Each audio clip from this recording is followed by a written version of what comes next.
On this Thursday, January the 2nd, here's the front page of the Washington Post, a picture from the Associated Press from Minsk, and the new capital of the Commonwealth of Independent States, which used to be the Soviet Union. And as you can see, a picture we've seen quite often the last few days, lines in a store. Now, we pull back on this a little bit. You'll see the headline is, Russia ends price controls today.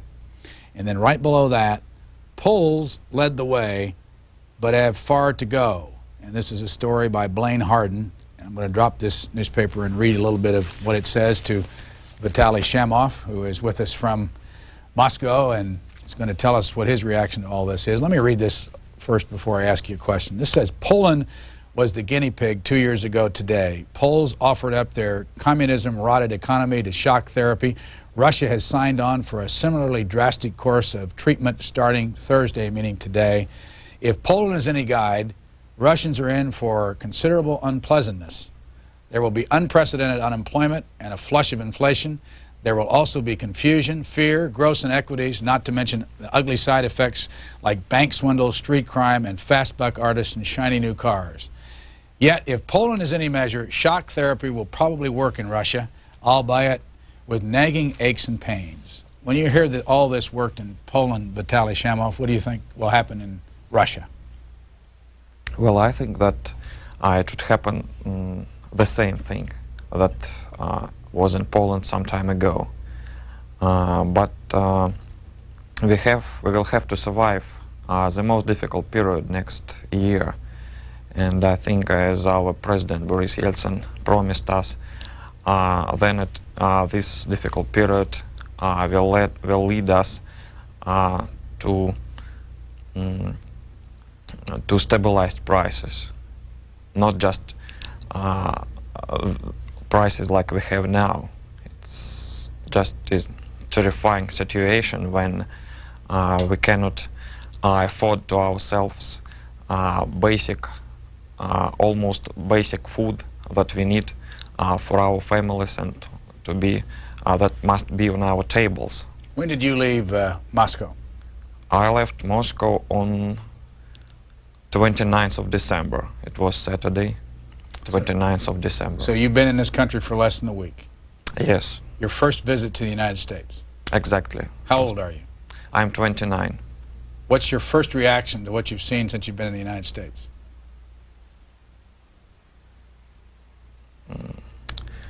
It's just a little bit difficult question, but I think that what I've seen,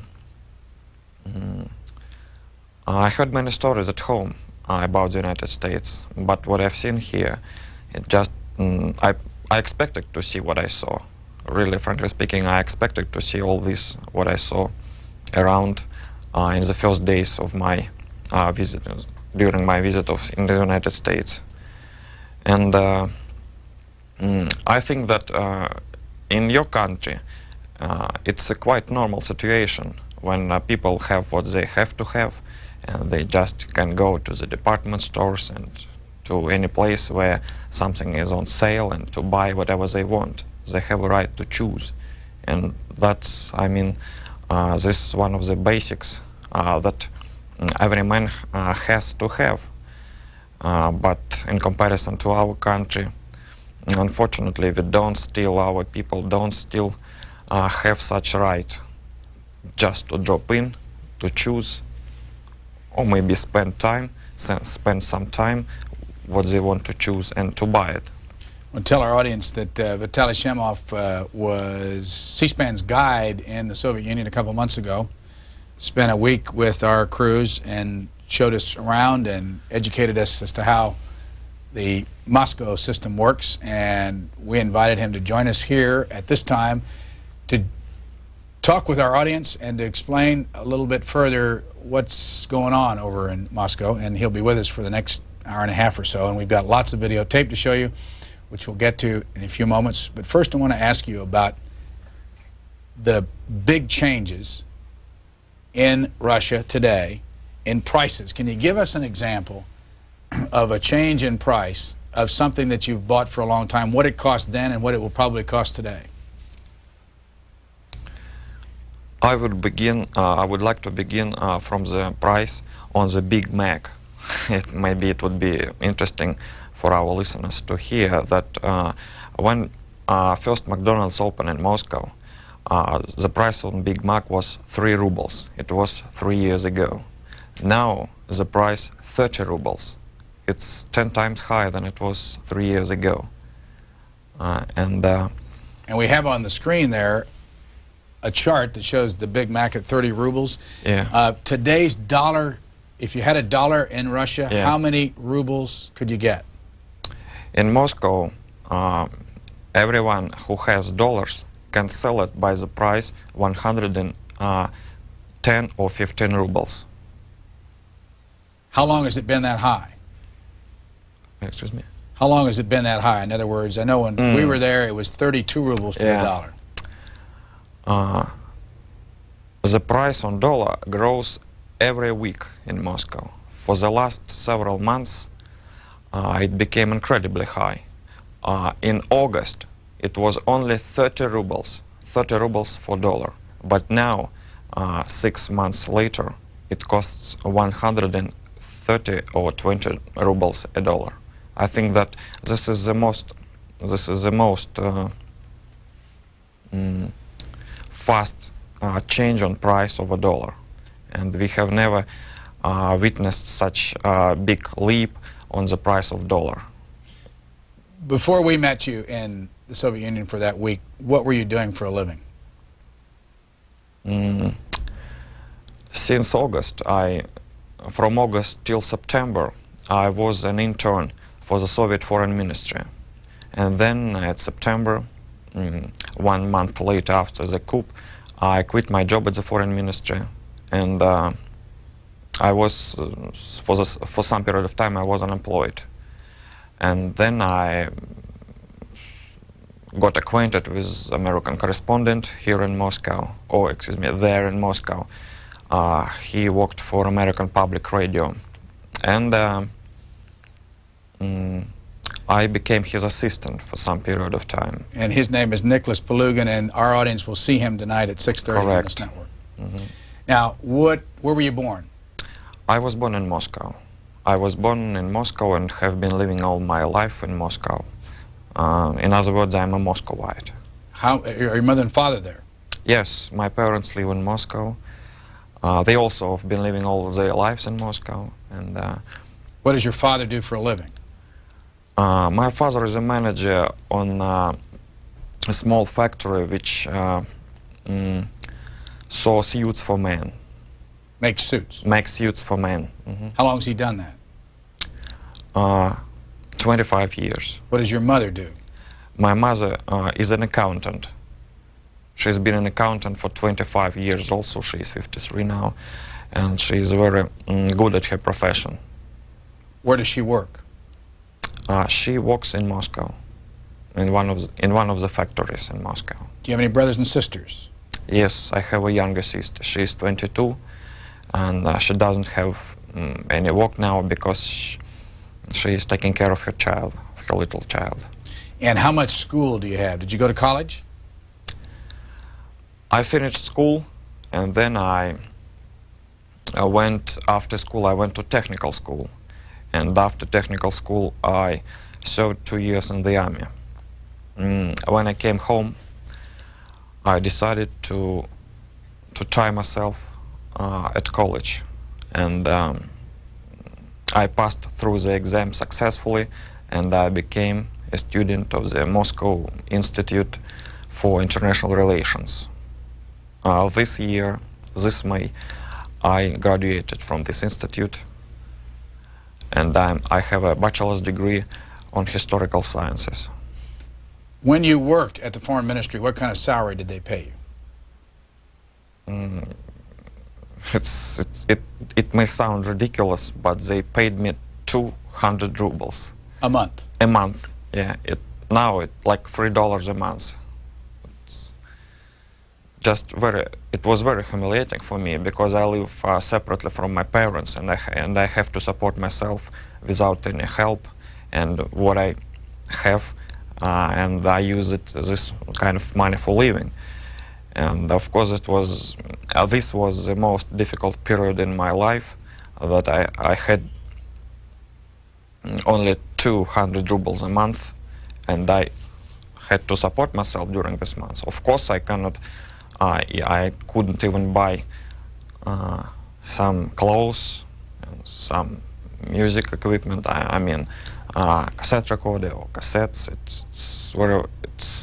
It was very difficult for me to support myself. I spent all these rubles only for food. On food. Have you stood in one of those lines that we see all the time to get food? Have you had to stand in line? Yes, of course I did, because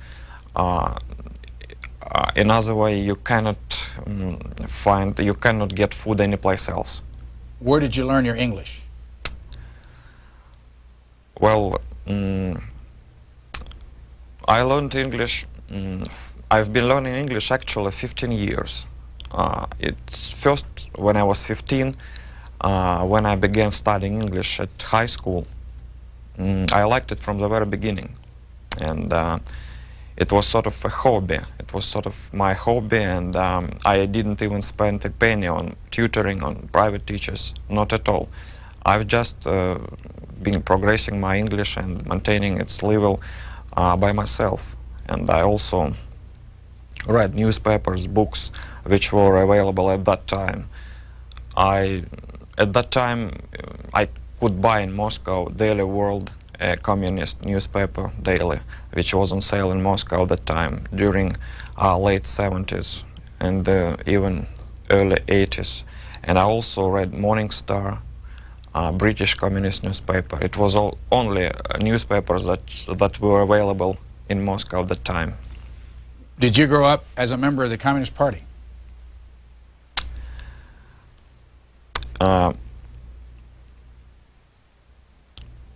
I had to be in the party. I had to be a member of the party when I was working in the foreign ministry, and there is a rule for people who work there at the foreign ministry that they, of course, they must be Communist Party members. And if you are not allowed to go abroad, and if you are not allowed to go in your career, I mean, to... Let me ask you about Yes. the early years. Did you have the youth organizations? Were you members of those? Yes. And what's the first time that what's the first organization you can join as a member of the communist group? I understand your question. It was Oktobryatas, as it's called in Russian, organization. This organization, especially at school, we had many, in every school throughout the Soviet Union. At that time we had a special name for little kids of age 7, from age 7 to age 12 or 13, and they had to be Oktobryata, each one of them. It was a little,